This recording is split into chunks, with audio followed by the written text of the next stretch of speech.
Voy a saludar a Aníbal Fernández. ¿Cómo va? Vamos con un codito. Buenas noches. ¿Todo bien? Todo bien.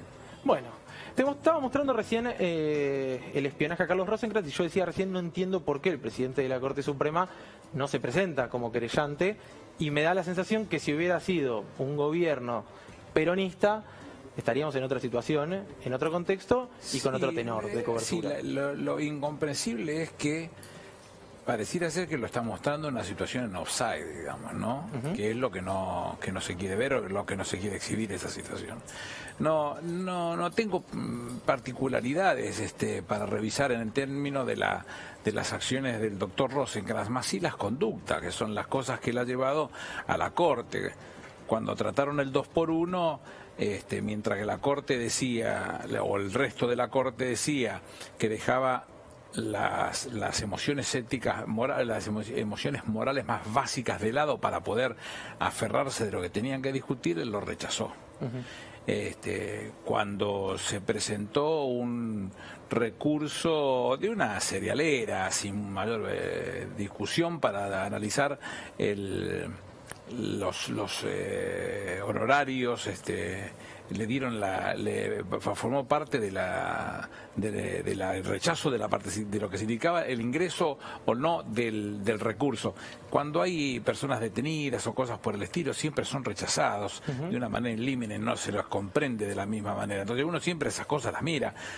Tiene trabajando con él a una señora, Felicita Benítez, que fue la promotora del escrache a Cristina en los Estados Unidos. Es decir, todo tiene que ver con la oposición a una gestión de gobierno. Y bueno, esa visión sí es la que uno mira más importante que estas cosas que seguramente ha hecho, y que la gorra lo pone en una situación parecida de fragancia, pero es su historia, a mí me importa un comino. Aníbal, ¿cómo estás viendo el contexto, la situación política de por sí? La semana pasada mostrábamos uno por uno como en las últimas semanas, prácticamente una vez por semana se da una situación completamente fuera de lugar, desmedida. Digo, ir a la puerta de lo de Lorenzetti a hacer un bocinazo, mandarle amenazas personales a Massa por habilitar las sesiones.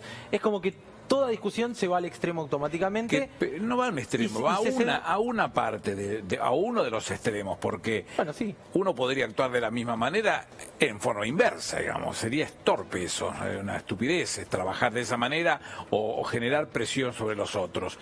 Lo que uno aspira es que el comportamiento del resto de la sociedad también sea mirado de una forma positiva, porque si los que aprietan o hacen estos gestos descomedidos ante la casa del doctor Lorenzetti, o en la casa de Sergio, o en la casa de cualquiera que lo presenten, lo que uno tiene que garantizarse y saber con tranquilidad que los gestos que hace el resto de la sociedad también son comprendidos de la misma manera. Si no, entonces vale apretar a cualquiera, o vale ir a hacer una porquería de esta característica en la casa de cualquiera, no tiene ningún sentido eso. Claro. ¿Crees que le va a llegar a Juntos por el Cambio? Te escuchaba el fin de semana referirte a las causas contra Macri. ¿Que les va a llegar, digamos? Yo no soy un promotor de venganza ni cosa que se parezca, pero es tanto el enchastre que este hombre ha generado, tanto el enchastre, con el correo, con la autopista del Sol, con los parques eólicos, con las tierras. Ustedes lo han pasado acá, sí. La venta de tierras a los familiares, en donde varias de las tierras son compradas por los Blanco Villegas, que es la familia de su mamá. Nada se han perdido, todo lo que han podido rapiñar con sus amigotes en las tierras que tenían que ver con el puerto, estuvieron a milímetros de conquistar la compra de tierras de un inmenso valor inmobiliario, estos tipos entre sus negocios. Claro, en el momento en que la Cancillería Argentina, en manos de Felipe Solá, pone los puntos sobre las IES y dice con claridad que no acepta que represente a Singapur. Este señor se tomó un avión en 24 horas y se fue a Miami. Y todo tiene que ver con todo, porque Caputo no es Caputo. Caputo es el presidente y todos sus amigotes, ¿no? Sí, pero da la impresión que el Poder Judicial no está muy decidido a avanzar. Con esto no digo, no está decidido a la venganza o el Ministerio de la Venganza. Pero digamos, las causas más importantes van a tener que mirarla, que van a mirar para un costado sobre ese tema. No sé si está pasando. Y bueno, qué sé yo tengo que creer que en la Argentina alguna vez tiene que suceder eso, alguna vez tiene que suceder. Esto que está pasando con con el Persaltum, yo estoy convencido que por lo menos los que conozco yo, los 4 ministros que conozco yo, que los he tratado y que los conozco, todos menos Rosenkrantz. Menos Rosenkrantz, yo no tengo duda que tiene una visión muy clara del lugar que le corresponde al Poder Judicial y que tienen responsabilidades que no van a tirar al tacho de la basura a la hora de analizarlo. Yo no tengo duda de eso. No tengo duda, entonces tengo que creer que van a encontrar una forma como para resolver este tema, que es la mejor manera de salir de semejante embrollo. No es el caso del doctor Rosenkrantz, que tiene su visión absolutamente negada con la visión del gobierno. Sí, la propia acordada 7 del 2018 la firmó él. Es uno de los firmantes. Esa acordada 7, 2 cosas particulares de la acordada 7.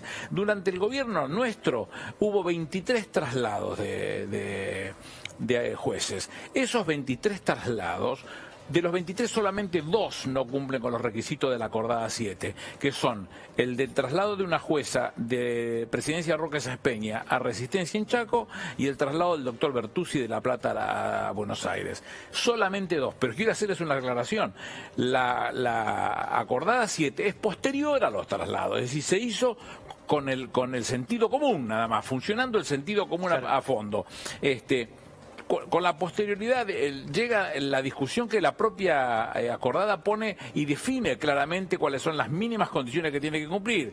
Habla de función y jerarquía, habla de jurisdicción y habla de la competencia material. Las 3 que se tienen que cumplir. En ninguno de los 3 casos, en el caso del doctor Castelli no se cumple la jurisdicción, él estaba en San Martín, viene a Capital Federal.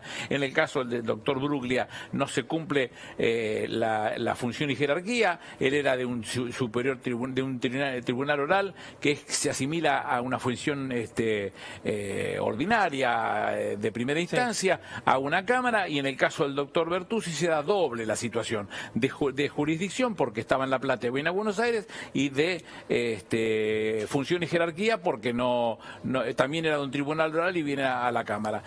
No hay mucho por discutir. ¿Qué se quiere inventar de esto? La cuadratura del círculo no sale. ¿Y al gobierno en todo esto cómo lo ves? No, el gobierno ha hecho lo que tenía que hacer. El presidente ha planteado con una gráfica contundente lo que esperaba de esta situación. Un hombre que trabaja 15 horas por día. Sacando la justicia, digo. ¿Cómo? ¿Cómo lo ves en términos generales al gobierno? No, a ver, no es muy fácil analizar todas las decisiones que toma un gobierno en una pandemia. Es muy difícil. Gobernó 2 meses después de semejante catástrofe que dejó el mamerto que tuvimos de presidente. Después de semejante catástrofe, no es mucho el tiempo que tuvo, son tan solo 2 meses. En esos 2 meses administró una pandemia de la mejor manera posible, que generara la menor cantidad de muertos posible y que tuviera la mejor atención posible en cuanto a camas y en cuanto a respiradores y en cuanto a todos los elementos necesarios para hacer eso, pero paralelo a eso consiguió renegociar la deuda, de los cuales es un tema muy poquito hablado, porque se agotó rápidamente el tema de la deuda, pero sí. La definición, los goles duran poco, dicen dentro del gobierno. Es que las definiciones son muy fuertes lo que sucedió en este caso. Decían todos que no había tan problema de la deuda. Vencía una cantidad de deuda fenomenal en 20, 21, 22 y 23. Toda solapada, una atrás de la otra. No solamente se resolvió ese tema, se consiguió el plazo de gracia, se redujo en 37.700 millones de dólares. La tasa que Prat Gay se pasea por los canales diciendo que ellos tomaban de la mejor manera el dinero, pero tomaron a 7% cuando el mundo te tiraba la plata por la cabeza. El ministro Guzmán lo consiguió llevar a 3,07%. Todo ese argumento se hizo paralelo a la pandemia, y paralelo a la pandemia se siguió trabajando con el tema de salud para conquistar la posibilidad de elaborar la vacuna en la Argentina junto con México. Es decir, hay muchos elementos que van a la par, y claro que hay muchos que se están preparando para la pospandemia. El trabajo de Cato Podis, el trabajo de Gustavo Arrieta en la Dirección Nacional de Vialidad es muy fuerte, de todo lo elemento que se está trabajando, solamente esperando que baje un poquitito la presencia de este bicho. ¿Estás hablando con el presidente? Sí, claro, sí. ¿Cuándo fue la última vez que hablaste? Si Hoy. se puede saber. Hoy almorcé con el presidente. ¿Sí? Estuviste almorzando con el presidente. ¿Y? ¿Cómo lo ves? Bueno, algo, mero, Fernández. Almorcé mero.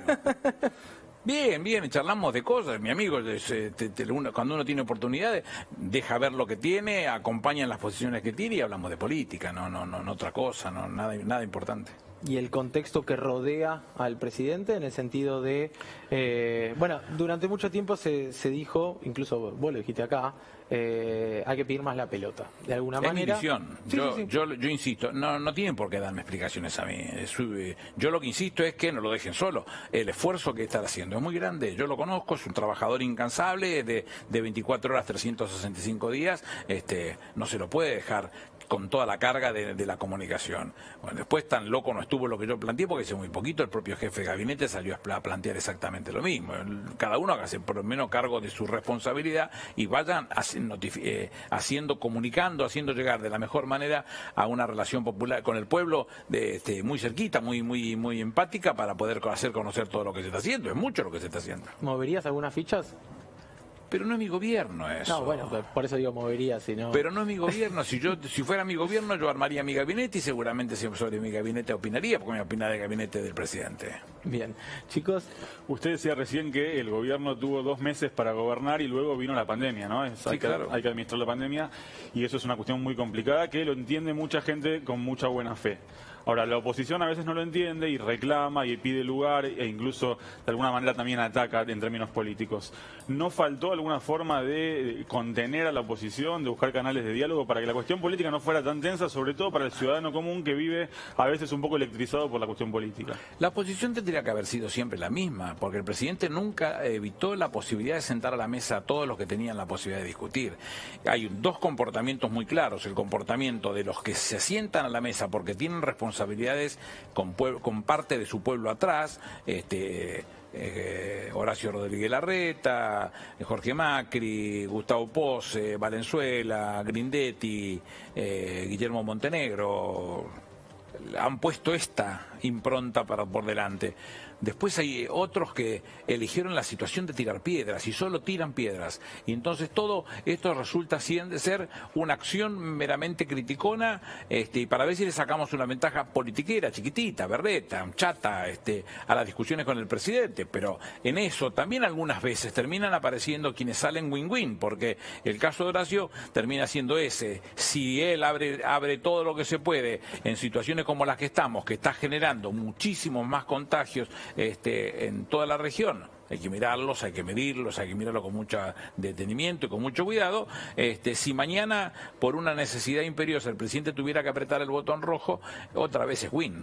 Win, siempre estamos ganando. Entonces, una discusión que el presidente no puede quedarse quieto. ¿Paga costos? Los paga, seguramente que los paga, pero bueno, una vez hay que ejercer el poder y plantarse definitivamente a tomar decisiones. Quiero preguntarte del dólar, quiero preguntarte por la inseguridad y por el futuro del Frente de Todos, la presidencia que asumiría Alberto Fernández del PJ. ¿Me esperás? Sí. Que Ariel Sack tiene novedades, mirá.